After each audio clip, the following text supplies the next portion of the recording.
Role role भैया भैया sir बताएं। क्या स्थिति देखिए आपने यहाँ पर क्या हुआ है? दर्दनाक हादसा। ऐसा है कि भारतीय जनता पार्टी, मैंने कई बार कहा है कि माफियाओं का कब्जा हो गया इस शहर में। हमने सुना था कि रेत माफिया होता है या मध्य प्रदेश में खनन माफिया होता है, यहाँ पर सिंचाई माफिया होता है, शराब माफिया होता है, ड्रग्स माफिया होता है, कई प्रकार के माफिया सुने थे। पर ये बारूद माफिया भी मोहन यादव जी ने पकड़ा है। जिस तरीके से लगातार, वो चाहे हरदा की घटना हो, चाहे इंदौर की घटना हो, चाहे पेटलाव की घटना हो, चाहे ये अब देवास की घटना हो, तो लगातार बारूद माफिया का कब्जा और लोगों की जान। हमारी सरकार को एक घटना से कुछ समझ नहीं आता है, न कोई प्रिपरेशन करती है। 2025 के आसपास इसका लाइसेंस हुआ, अभी समाप्त हुआ, आज ही रिन्यूअल फिर से बताया गया 1 तारीख को, ये भी 6 तारीख को किया। ये अपने आप में बताता है कि टोटल माफियाओं के कब्जे में हैं।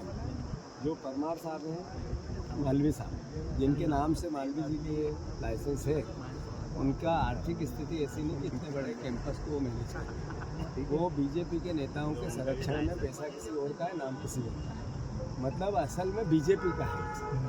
दूसरी बात, यहाँ वेयर हाउस को गोडाउन बनाया, किसानों का गेहूँ रखने की जगह नहीं है, और खेती के नाम पर वेयर हाउस किया, भर दी, बारूद भर दी।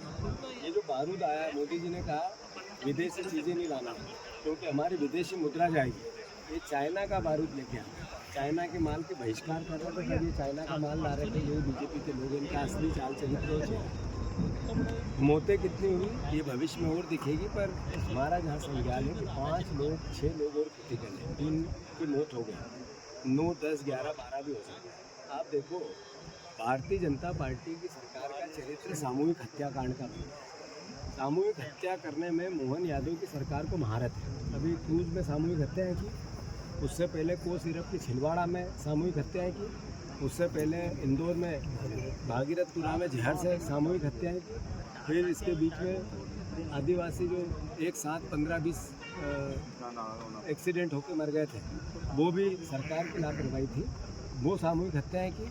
फिर यही हरदा में सामूहिक हत्याएँ की, फिर यही पेटलावद में सामूहिक हत्याएँ की, और फिर अब यहाँ सामूहिक हत्याएँ। सर अनुमति से मैं ज़्यादा अनुरोध ये कर रहा हूँ, आपको बताना ये चाहता हूँ, प्रदेश को ये बताना चाहता हूँ कि रोज मोहन यादव हर हफ्ते में उनकी सरकार सामूहिक हत्या करती है। 10-15 लोग नहीं मारे तो इनकी सरकार को चैन ही नहीं पड़ सकती एक साथ। पर उस सरकार को सीख लेना चाहिए घटनाओं से, कभी नहीं लेती लोग मौत। ये कलेक्टर जो यहाँ मौजूद है, इन्होंने लाइसेंस दिया था, इतनी अनियमितता है। अभी मैं छोटे छोटे बच्चों से, नाबालिग बच्चों से मिल के आया, 40 से ज़्यादा नाबालिग बच्चे काम कर रहे हैं।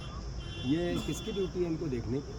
आखिर 40 नाबालिग बच्चे काम कर रहे हैं 500 रुपये के लिए। ये कैसा नरेंद्र मोदी का नया भारत है? सवाल ये है कि लगातार, अभी किसी ने कहा कि ये यहाँ के सांसद जी के ड्राइवर हैं या उनके करीबी हैं, तो आखिर उनके फ़ोटो उनके साथ आए हैं, तो इसका मतलब इनका क्या हिस्सेदारी है?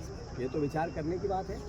कलेक्टर को इसी वक्त सस्पेंड करना चाहिए। अगर मोहन यादव की थोड़ी सी भी रीढ़ की हड्डी है, अभी वो उनको संज्ञान में आ गया होगा। कलेक्टर PS सब आए हैं, कमिश्नर PS सब आए हैं, सेक्रेटरी आए हैं, तो इसी वक्त कलेक्टर को सस्पेंड करना चाहिए। आखिर किसी की तो जवाबदारी हो, और इस तरीके की अगर हत्याएं होती रही तो ये हत्यारी सरकार है। ये सरकार को तो फांसी लगा देना चाहिए। लगातार जब मैंने कहा कि इतनी सामूहिक हत्याएं की, दोष किसका है? लापरवाही किसकी है? सरकार की जवाबदेही क्या है? क्या कानून करेगा? क्या प्रशासन करेगा? इसके पीछे कुछ तो कोई अर्थोमेटिकल काम व्यवस्था को करना पड़ेगा कि? तो इस सरकार को सजा मिलनी चाहिए कि इसको फांसी की सजा होनी चाहिए। इतनी सामूहिक हत्याएं कर दी। सर यहाँ अनुमति से ज़्यादा स्ट्राइक दिखाई दे रहा है। मैंने जैसे कहा 15-15 किलो का एक्सप्लोजिव रखना था। चाइना का एक्सप्लोजिव आया जो प्रतिबंधित है, जो चाइना से इतना बड़ा बारूद आता है, बारूद माफिया यहाँ सक्रिय है, और टनों में, सैकड़ों टनों में माल रखा। ये कलेक्टर क्या कर रहा है? क्या ड्यूटी है कलेक्टर? ये पुलिस वालों से मैंने पूछा, आग लग गई थी 1 मार्च को, हमें पता ही नहीं। 1 मार्च को वीडियो चल रहा है उसके। यहाँ की पंचायत ने अलग आपत्ति ली थी, उसका कोई संज्ञान में नहीं लिया। आखिर किस तरह की व्यवस्था चल रही भाई?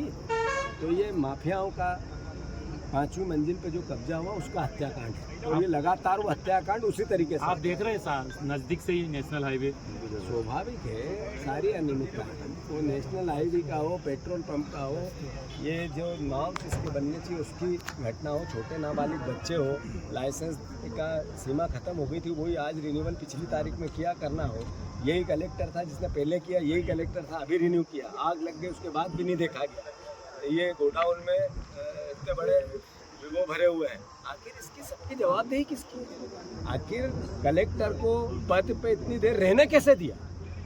सरकार चल रही है सर्कस। आपने इतने आरोप लगाए हैं, अगला कदम क्या होगा कांग्रेस का, क्या स्टेप लेगी?